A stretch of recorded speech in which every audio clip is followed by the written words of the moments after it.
and thank you for tuning into our webinar today, Making Adjustments to Keep Your Business Running Smoothly While Working Remotely. My name is Tori, and I'm a member of the Houzz marketing team. Today, I have with me a special guest, Vicky Harrison, who is the Houzz editor for houzz.co.uk, and she's been with Houzz for over 5 years now. Welcome, Vicky, and thank you for taking the time to talk with us today. Hi, Tori. It's my pleasure. Great. So how today's webinar will run is we'll just go through some questions that we've gotten through from different pros in our community, and Vicky's going to talk through the answers based off of conversations she's had with real home professionals on the Houzz community. First off, what is the best way to maintain communication with clients during this time? Well, that's a really good question, and we've been talking to our Houzz community about this topic, and they've shared some really good ideas and advice with us. The first piece of advice is to acknowledge the situation. So whether that's via an email or a phone call, whatever's appropriate for your client list, but keep your clients up to date with your particular situation, and any steps that you're taking is the best way to start. So obviously, things are changing so rapidly at the moment, this can feel tricky, but even a short email just to acknowledge what you're doing differently can help. So whether that's how your employees will be working from home, for example, or how you'll be arranging meetings that week, what hours you'll be available, all these things can help you to keep communication open and to reassure your client. And secondly, I would say book in video calls or phone calls in the same way that you'd usually book in a face-to-face meeting. So set up a schedule, and this will also help you set up boundaries and expectations. So you could say, we'll check in with you once a week, or whatever works for you. But just let your clients know that you're going to try your best to work your way through it, and you're going to keep them regularly updated as you go along. And finally, I would say use Houzz Ideabooks to communicate and share ideas in between those meetings. So you probably already do this, but as a tool, an idea book can be super helpful when you're working remotely, because it just allows for that steady flow of communication and ideas between you and your client. So these can be used in between video calls or phone calls, just so you're able to have that connection and to keep that conversation going with your clients. So just to round up, first acknowledge the situation. Secondly, set up a schedule of meetings to follow. And then thirdly, use Houzz Ideabooks in between those meetings to share ideas. On to the next question. How can I manage clients' expectations about delays and changing timelines? Well, yes, we spoke to some Houzz professionals regarding this as well, and they shared some really useful advice on how to manage expectations about delays and changing timelines. So we spoke to Heather Shaw of Resi, who told us that being honest was the most important thing. And she said what clients want more than anything is for you to be honest with them. So if you're not sure about timings, then tell them that. Or if you think that they should wait before making a decision, then that's okay as well. And in her opinion, this level of honesty will just let the client know that you're in their corner, which is key to having a good working relationship when you're not able to meet face to face. We also spoke to Omar from Space Shack, who told us that keeping clients updated was the most important thing for him. And he said that this just keeps clients interested, it keeps them motivated, and most importantly, it keeps them feeling confident that their project's in good hands by regularly checking in. So he does that with phone calls, emails, or even FaceTime or Zoom calls. And another tip that Heather shared is to answer your emails as soon as possible. So when a new message comes in, it's easy to think, oh, I'll pick that up when the work's done or when you've got the answers. However, her advice was just even a simple message saying, I'll get right on this, can just go a long way to making people feel that you care.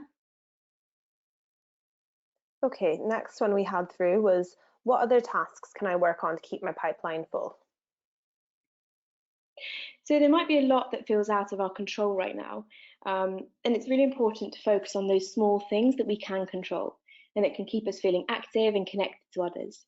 And there's lots of things that professionals can do during this time to stay positive and focused. So one thing you could do is to meet up with other professionals online, to share your ideas, share your working practices, and just keep that connection going if you're not able to meet up on site. You can keep working on elements of the project that you are able to, such as online drawings, sketches, costings if possible. so that when things do change, you're able to pick up those projects again. You could also update your Houzz profile. So we know that by adding new images, making sure photo descriptions are up to date, and labeling each project can really help to polish your profile. And we also know that homeowners love to see before photos, so do upload those if you've got any of them kicking around at home. This form of sort of online housekeeping can feel like a really positive activity. You can also support other professionals by leaving a review for them on Houzz. So if you've worked with them on a project in the past, you can leave them a review, or equally, you could ask for a review from other professionals that you've worked with if you think that that's appropriate. And finally, I would say engage with professionals and homeowners in discussions in our advice section. So you can either start your own discussion or you can answer a homeowner question. And this can again just help to keep you connected to the community and help to keep you engaged rather than feeling isolated. And it's just another great way to share your expertise. Great. The next question is, what are Houzz Ideabooks? I know you've mentioned them a few times already, and how can our professionals use them? Well, a Houzz Ideabook is just a virtual and interactive tool for saving and sharing photos and ideas. But you can also save notes, you can save Houzz stories, you can even save your favourite profiles on the platform. And then once you've done that, you can share that with your client or just keep it for your own reference. But we know that one of the most popular ways to use Ideabooks is to collaborate with clients. So you can share your Ideabooks with them, they can create ones to share with you, and you can also collaborate on them together. So you can add notes for each other to the images or the stories as you share them. We spoke to interior designer Juliette Marsh of Marsh & Weisenfield, and she said that she asked her clients to create Ideabooks on Houzz so that they can collaborate together on a project. She said it's just the easiest way for them to share photos that they like and to give their feedback through comments, and it just helps her to understand their vision.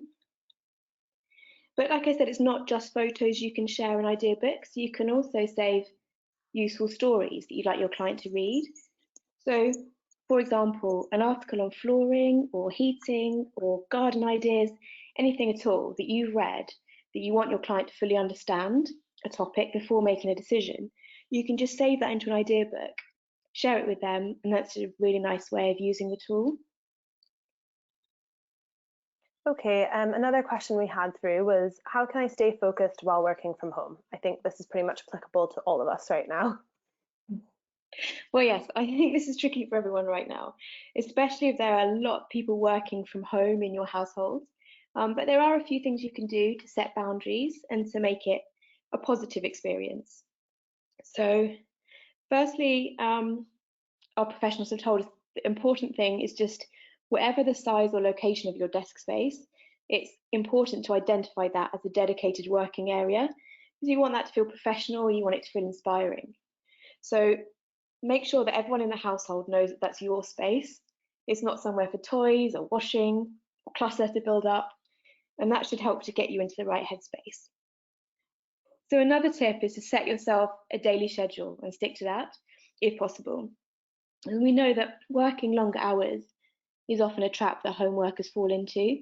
So it's important to maintain perspective and try and keep a work-life balance. And that means switching off at a sensible time every day, taking breaks, and if possible, a regular lunch hour as well. And that also leads into keeping a healthy routine. So I think without a daily commute, it's really easy to see how you can become glued to your workspace for hours without getting up, let alone leaving the house. While this might sound efficient, it can actually have completely the opposite effect on your mind. As you can hit a creative block, your body can feel cold from the lack of movement. So try factoring in some exercise every day, even if it's just walking around the house. And finally, I would say stay in touch. So make that phone call, talk to your colleagues, talk to your clients, even interacting on social media, like within boundaries, can help stimulate your productivity and keep you feeling positive, just reminding you that you're not alone, you're part of a team.